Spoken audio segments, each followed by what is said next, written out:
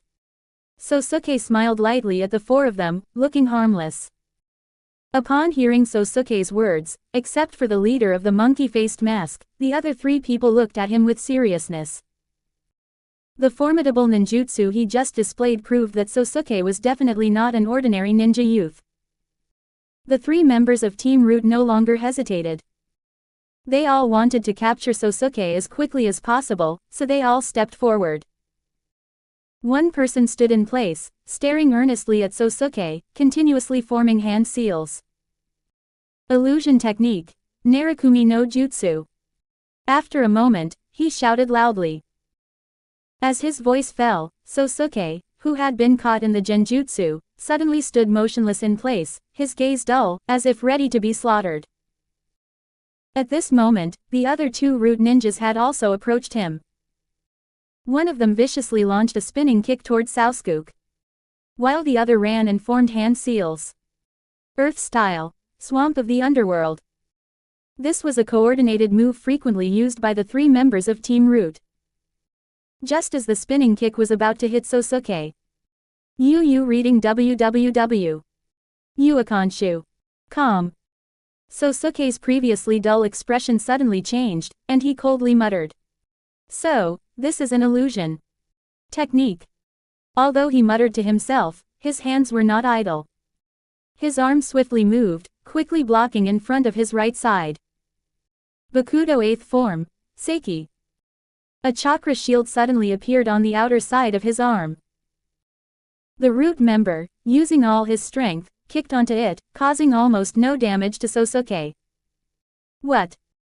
This situation greatly astonished the root ninja. Then, Sosuke ignored him, and immediately after, he lowered his head, his lenses flashing with a cold light, constantly whispering.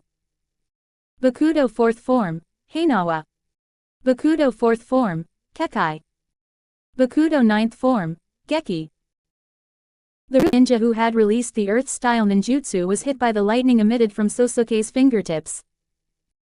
The ninja who had kicked towards Sosuke was quickly entangled by Sosuke's Bakudo. A chakra rope swiftly bound him, rendering him unable to move. Ah! What is this?